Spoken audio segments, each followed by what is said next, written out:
हिमालय नदी तंत्र को हम लोग बांट के पढ़ते हैं 3 भागों में। हिमालय नदी तंत्र जो है इसको 3 भागों में बांट करके पढ़ा जाता है और इन्हीं 3 भागों में जो पहला नदी तंत्र देखने को मिलता है वो है सिंधु नदी तंत्र, दूसरा गंगा नदी तंत्र, तीसरा ब्रह्मपुत्र नदी तंत्र। तो आज के इस वीडियो लेक्चर में सिंधु नदी तंत्र कम्प्लीटली हो जाएगा।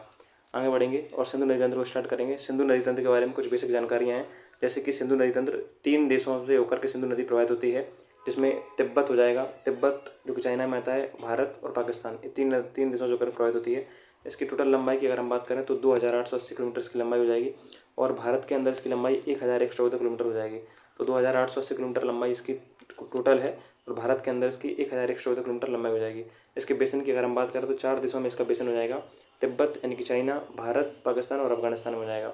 तो ये 3 देशों से होकर के प्रवाहित होती है, तिब्बत, चाइना, इंडिया, पाकिस्तान से 3 देशों से। लेकिन इसका बेसिन की बात करें तो 4 देशों में होगा, तिब्बत, जिसे चाइना भी कह सकते हैं, भारत, पाकिस्तान और अफगानिस्तान से। इसका टोटल जो बेसिन है वो 11.6 लाख किलोमीटर स्क्वायर में हो जाएगा, जबकि भारत के अंदर इसका जो बेसिन है वो 3.2 लाख किलोमीटर स्क्वायर में हो जाएगा। आगे बढ़ेंगे। अब इसका सिंधु नदी तंत्र जो पूरा है उसे देखते हैं। ये सिंधु नदी है, ये झेलम हो जाएगी और ये चिनाब, ये रावी, ये ब्यास और ये सतलज हो जाएगी। तो सिंधु नदी जब आती है तो इसमें जो चिनाब नदी आकर के मिलती है, सिंधु नदी से केवल एक नदी आकर मिलती है, चिनाब नदी, और ये मिठनकोट पंजाब में आकर के मिलती है। लेकिन चिनाब की एक सहायक नदी है झीलम, और ये झीलम यहाँ पर आकर के मिल जाएगी, इस पर रावी आकर के मिल जाएगी यहाँ पर, और ब्यास जो मिलती है वो सतलज से मिलती है और सतलज आकर के चिनाब में मिल जाती है। अब यहीं पर एक समझौता देखने को मिलता है, सिंधु जल समझौता, जिसे हम सिंधु जल समझौता कहते हैं। सिंधु जल समझौते में हुआ क्या था कि जो ऊपर की 3 नदियाँ थीं, ऊपर की 3 नदियाँ सिंधु, झेलम और चिनाब, इनका पानी पाकिस्तान को दिया गया था, और नीचे की 3 नदियाँ रावी, ब्यास और सतलज, इनका पानी जो था वो भारत को दिया गया था। अब ये कब हुआ था इसको देखते हैं। तो सिंधु समझौता जो हुआ था वो हुआ था, सिंधु समझौता जो हुआ था 19 सितंबर 1960 के अंदर हुआ था। 19 सितंबर 1960 को हुआ था सिंधु। अब इसको याद करने का जो लॉजिक है वो ये है कि सिंधु S4 है, S4 सिंधु, तो S से ही याद रखेंगे सितंबर और S से याद रखेंगे 60 यानी कि 1960। तो एक S4 हो जाएगा तुम्हारा सितंबर और एक S4 हो जाएगा तुम्हारा 60 यानी कि 60। तो 60 1960 और सितंबर यानी कि ये, और 19 में हुआ था इसलिए 19। तो टोटल डेट हो जाएगी तुम्हारी 19 सितंबर और 1960। 19 सितंबर 1960 को ये समझौता हुआ था।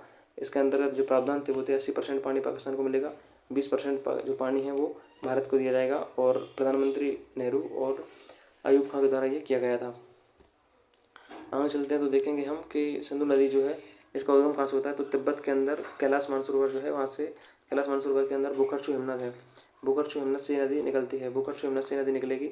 और इसके बारे में एक फैक्टर याद रखना है कि जब वह भारत में प्रवेश करती है तो भारत में लद्दाख के अंदर एक डेमचौक है, डेमचौक दर्रे से भारत में प्रवेश करती है लद्दाख के अंदर, और ये आगे आएगी। और भारत के अंदर जो हमने हिमालय पढ़ा था तो हमने देखा था काराकोरम रेंज, लद्दाख रेंज और जास्कर रेंज।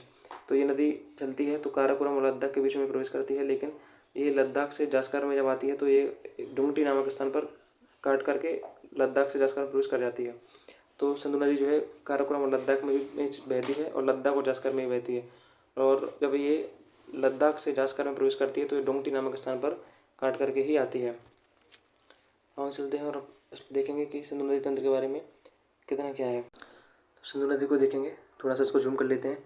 तो ये जो तिब्बत में बुखरचू हिमनद है, ये वो बुखरचू हिमनद है, और बुखरचू हिमनद से अपनी जो नदी चलेगी, अब बुखरचू हिमनद से अपनी नदी चलेगी, और ये बुखरचू हिमनद हो जाएगा, बुखरचू हिमनद से अपनी नदी निकल आई है। और ये डेमचौक जिसकी हमने बात की थी, डेमचौक यहाँ से भारत में प्रवेश करती है। डेमचौक के पश्चात आगे देखोगे तो इस पर एक परियोजना चलती है, निम्बू वास्को परियोजना। इस पर सिंधु नदी पर एक परियोजना चलती है, निम्बू वास्को परियोजना। इस परियोजना के बारे में थोड़ा सा देख लेते हैं। तो निम्बू वास्को परियोजना जो है ये 45 मेगावाट की परियोजना है, 45 मेगावाट की परियोजना है, और ये लद्दाख के अंदर चलती है, सिंधु नदी पर बनी हुई है। तो सिंधु नदी पर हमने अभी 2 चीज़ें देखी हैं, एक तो हमने इसको लद्दाख से भारत में प्रवेश करा दिया है डेमचौक से, दूसरी बात इस पर निम्बू वास्को परियोजना देख ली है। अब हम थोड़ा सा और आगे चलेंगे तो इसकी एक सहायक नदी हमको देखने को मिलेगी। इसकी लेफ्ट साइड से एक ट्रिब्यूटरी हम देखेंगे जिसका नाम है सुरु नदी। तो सुरु नदी को हम देखेंगे। सुरु नदी पर 2 चीज़ें फेमस हैं, एक कारगिल शहर बसा हुआ है, दूसरा इस पर चोटका परियोजना है। दूसरा इस पर कौन सी परियोजना, चोटका परियोजना, और चोटका परियोजना भी लद्दाख में स्थित हो जाएगी, और 44 मेगावाट की परियोजना है, 44 मेगावाट की परियोजना है, और ये लद्दाख में अवस्थित हो जाएगी।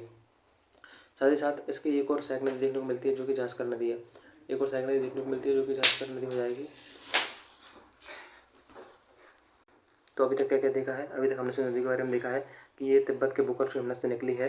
भारत में डेमचौक, लद्दाख में जो डेमचौक है वहाँ से प्रवेश किया है। दूसरी बात, इस पर नेमो वाष्प परियोजना है जो कि लद्दाख में ही है, 45 मेगावाट की परियोजना है। फिर हमने देखा इसकी सहायक नदी सुरु नदी। सुरु नदी को हमने देखा तो सिंधु की सहायक नदी है, बाईं तरफ की सहायक नदी है, लेफ्ट साइड की ट्रिब्यूटरी है।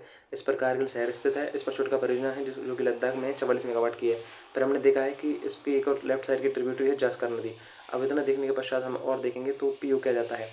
ये पीओ के देखने को मिलेगा तो पूरा का पूरा पीओ के देखने को मिलेगा। ये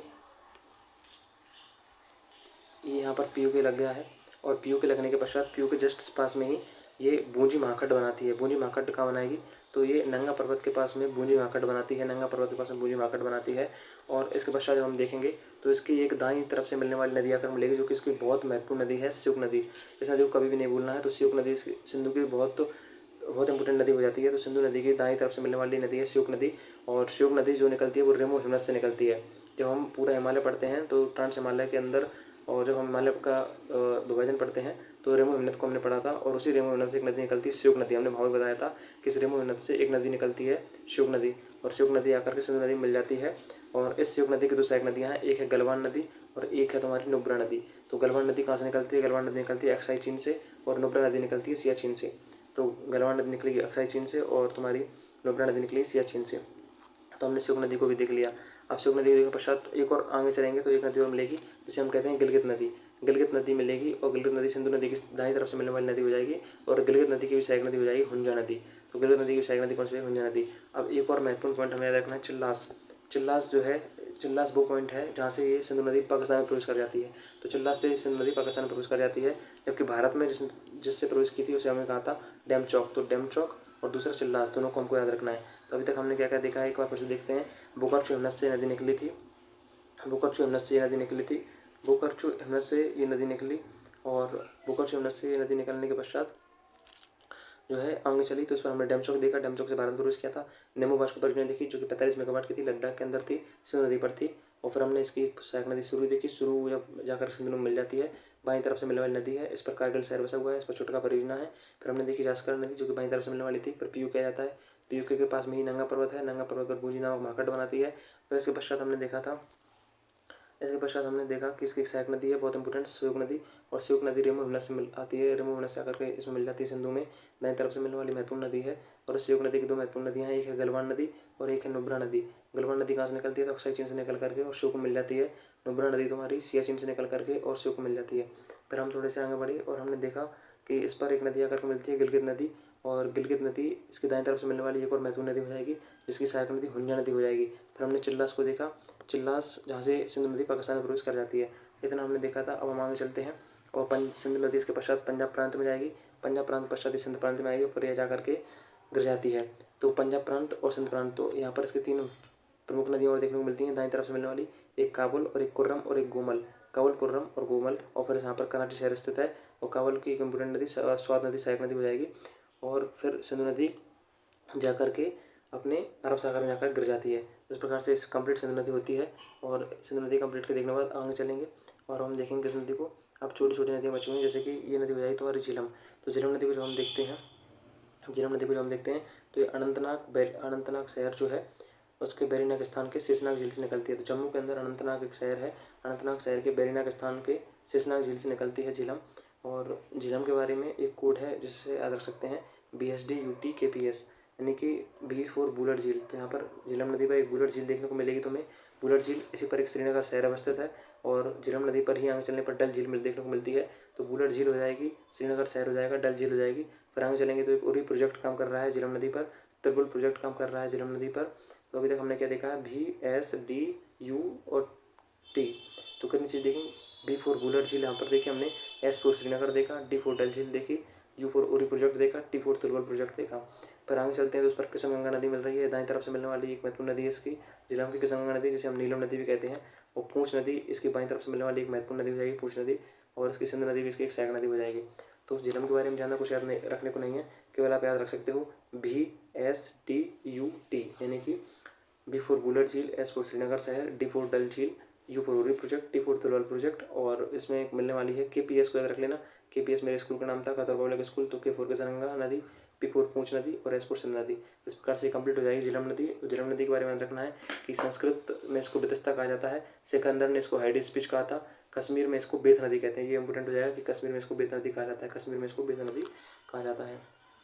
आगे चलेंगे तो फिर हम देखेंगे कौन सी नदी को, आगे चलने पर हम देखेंगे चिनाब नदी को। चिनाब नदी चूँकि चिनाब नदी जो है ये पहले चिनाब नहीं होती, पहले ये भागा और चंद्रा नाम की दो छोटी छोटी धाराएं होती हैं। तो चंद्रा और भागा नाम की दो धाराएं होती हैं जो कि हिमाचल प्रदेश के लाहौल जिले के बाड़ा लाचा दर्रे से निकलती है। तो सतलज उसको लाज क्यों आई भैया, 7 बार लाज क्यों आई, क्योंकि वो जो है बाड़ा लाचा नामक दर्रे से निकली थी। सबसे बड़ी बात यह है कि सतलज तो बड़ा लोचा होता है किसमें, सॉरी सतलज नहीं चिनाब है, सतलज गलती से हो गया, तो चिनाब है। चुनाव में क्या होता है भैया, आप सबने देखा है इलेक्शंस में क्या होता है, चुनाव में क्या होता है, बड़े बड़े लोचे होते हैं। तो चिनाब नदी कहाँ से निकलती है, कभी कभी कन्फ्यूज हो जाता है, इसलिए चिनाब नदी कहाँ से निकलती है, चिनाब नदी तो चुनाव में क्या होते हैं, बड़े बड़े लोचे होते हैं। तो चिनाब नदी बाड़ा लाचा नामक दर्रे से निकलती है, बाड़ा लाचा नामक दर्रे से निकलती है। और जब ये चिनाब नहीं होती, चंद्रा और भागा नाम की दो सरिताओं से निकलती है। चंद्रा और भागा दोनों ही हिमाचल प्रदेश के बाड़ा लाचा नामक दर्रे से निकलते हैं।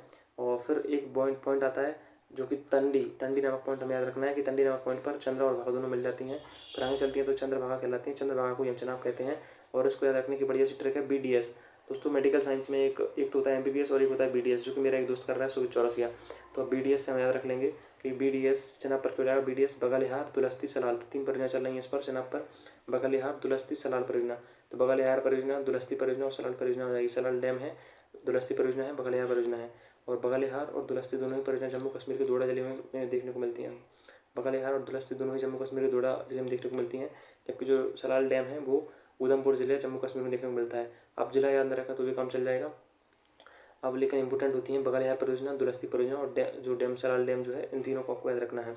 इसके पश्चात इसकी एक सहायक नदी है तावी नदी। तो हमें चिनाब नदी की बस एक ही सहायक नदी याद रखनी है, तावी नदी, जो कि इसकी लेफ्ट साइड की ट्रिब्यूटरी है और इस पर चिनानी परियोजना चल रही है, इस पर चिनानी परियोजना चल रही है। अब आगे चलेंगे तो हम देखेंगे कौन सी, आगे चलने पर हम 2 नदी को डिस्कस करेंगे, एक रावी नदी और एक ब्यास नदी। तो रावी नदी ये दोनों ही रोहतांग दर्रे से निकलती हैं। रोहतांग दर्रे के नॉर्थ से निकलती है रावी नदी, रोहतांग दर्रे के साउथ से निकलती है ब्यास नदी। तो जो रावी नदी है, रावी नदी पर केवल और केवल आपको याद रखनी है चमेरी परियोजना। रावी नामक लड़का है, रावी से हम चीज़ याद रखते हैं, रावी नाम के लड़के से। तो रावी रविंदर नाम का जो रावी लड़का है, तो रावी नाम का जो लड़का है वो चमेरी परियोजना हो जाएगी। चमेरी परियोजना हिमाचल प्रदेश के अंदर चमेरी परियोजना, और एक हो जाएगी थीन परियोजना पंजाब के अंदर। तो 2 परियोजना याद रखने रावी नाम के लड़के पर, चमेरी और थीन परियोजना और चमेरी परियोजना। तो हिमाचल प्रदेश में चमेरी परियोजना और थीन परियोजना हो जाएगी तुम्हारी पंजाब के अंदर। और थीन परियोजना को ही कहते हैं राजा रंजीत परियोजना। तो रावी नदी में हमने क्या देखा है, रावी नाम का लड़का है, रोहतांग दर्रे से आया है निकल करके और अपने पास चमेरी परियोजना रखा है, चमेरी प्रोजेक्ट रख के आया है। हिमाचल प्रदेश में थीन प्रोजेक्ट को रख के आया है, थीन प्रोजेक्ट को ही राजा रंजीत प्रोजेक्ट भी कहते हैं पंजाब के अंदर। फिर हमने देखा है ब्यास नदी को। तो ब्यास नदी में क्या देखेंगे कि ब्यास नदी रोहतांग दर्रे के साउथ से निकलती है। इस पर हम पोंग डैम को याद रखेंगे, पंडो डैम, पोंग डैम, पंडो डैम, बस 2 डैम याद रखते हैं। पोंग डैम भी हिमाचल प्रदेश में है, पंडो डैम भी हिमाचल प्रदेश में है। पोंग डैम को दोस्तों महाराणा प्रताप सागर डैम कहा जाता है, पोंग डैम को महाराणा प्रताप सागर डैम कहा जाता है। पंडो डैम हिमाचल प्रदेश में जाएगा, पोंग डैम भी हिमाचल प्रदेश में जाएगा। इसी पर कुल्लू, मनाली और मंडी तीनों इसी पर स्थित हो जाएंगे, कुल्लू, मनाली, मंडी। और ये हरिकेन पंजाब में जाकर के सतलज नदी से मिल जाती है। सतलज नदी से जाकर, सॉरी चिनाब नदी से जाकर के ये नहीं, ब्यास तो सतलज से मिलती है, ब्यास जो है सतलज से जाकर के मिल जाती है। और ब्यास नदी जो है सतलज से जाकर के मिल जाती है। तो ब्यास नदी के बारे में क्या रखना है, पोंग डैम, पंडो डैम और कुल्लू, मनाली, मंडी इतने याद रखने। दोनों हिमाचल प्रदेश में है। पोंग डैम को महाराणा प्रताप सागर कहा जाता है, जबकि रावी नदी हमने देखा था चमेरी परियोजना हिमाचल प्रदेश में, पंजाब में थीन परियोजना जिसे राजा रंजीत परियोजना भी कह रहे थे। अंतिम नदी को याद रखेंगे जो कि कौन सी हो जाएगी तुम्हारी, बहुत छोटी सी नदी है, राकस्थाल झील से निकलती है। राकस्थाल से इसका नाम हो जाएगा क्या, राकस्थाल झील से निकलती है और राजस्थान से निकलेगी, सतलज नदी है। क्यों भैया 7 बार लाल जिसको क्यों आई, क्योंकि ये राक्षस नाम के ताल से निकली है। तो राकस्थाल कैलाश श्रेणी के राकस्थाल से निकलती है, इसी के ऊपर है मानसरोवर सिंधु नदी निकलती है। तो राकस्थाल से निकलेगी और भारत में प्रवेश करती है सिपकिला दर्रे से, भारत में सिपकिला दर्रे से प्रवेश करती है। इस पर हो जाएंगे तुम्हारी नाथपा जाखरी प्रोजेक्ट और भाखड़ा प्रोजेक्ट। 2 प्रोजेक्ट देखने को मिलेंगे, नाथपा जाखरी प्रोजेक्ट और भाखड़ा प्रोजेक्ट। तो नाथपा जाखरी प्रोजेक्ट हो चाहे भाखड़ा प्रोजेक्ट हो, दोनों हिमाचल प्रदेश के अंदर है। किस नदी पर, सतलज नदी पर। सतलज नदी पर नाथपा जाखरी प्रोजेक्ट और भाखड़ा प्रोजेक्ट हो जाएंगे हिमाचल प्रदेश के अंदर। इसी पर तुम्हारा नागल प्रोजेक्ट हो जाएगा, नागल प्रोजेक्ट जो पंजाब के अंदर है, और इसलिए इसे भाखड़ा नागल परियोजना कहते हैं, लेकिन ये अलग अलग हैं दोस्तों। नाथपा जाखरी प्रोजेक्ट और भाखड़ा प्रोजेक्ट दोनों हिमाचल प्रदेश के अंदर हो जाएंगे, और नागल प्रोजेक्ट जो है वो पंजाब के अंदर हो जाएगा। हरिके बैराज है, हरिके बैराज में जहाँ ब्यास नदी आकर के मिलती है, इससे ब्यास नदी, अभी मैंने कहा था कि ब्यास नदी सतलज से आकर के मिलती है, तो ब्यास नदी हरिके बैराज में आकर के मिल जाती है इससे। और हरिके बैराज से एक नहर निकल गई, इंदिरा गांधी नहर, जो कि राजस्थान की जीवन रेखा भी इसको कहते हैं, इंदिरा गांधी नहर। और तो हमने क्या देखा, सरला नदी राजस्थान से निकली है, सिप्ला दर्रे से भारत में प्रवेश, नागपा जाके प्रोजेक्ट और भाखड़ा प्रोजेक्ट हिमाचल प्रदेश के अंदर, नागा प्रोजेक्ट पंजाब के अंदर, हरिकी बैराज ब्यास नदी से पानी आया और इसके पानी दोनों को मिलकर के रोका और फिर हमने इंदिरा गांधी नहर निकाल दी राजस्थान के अंदर। तो ये कंप्लीट हो जाएगा तुम्हारा पूरा पूरा सिंधु नदी तंत्र।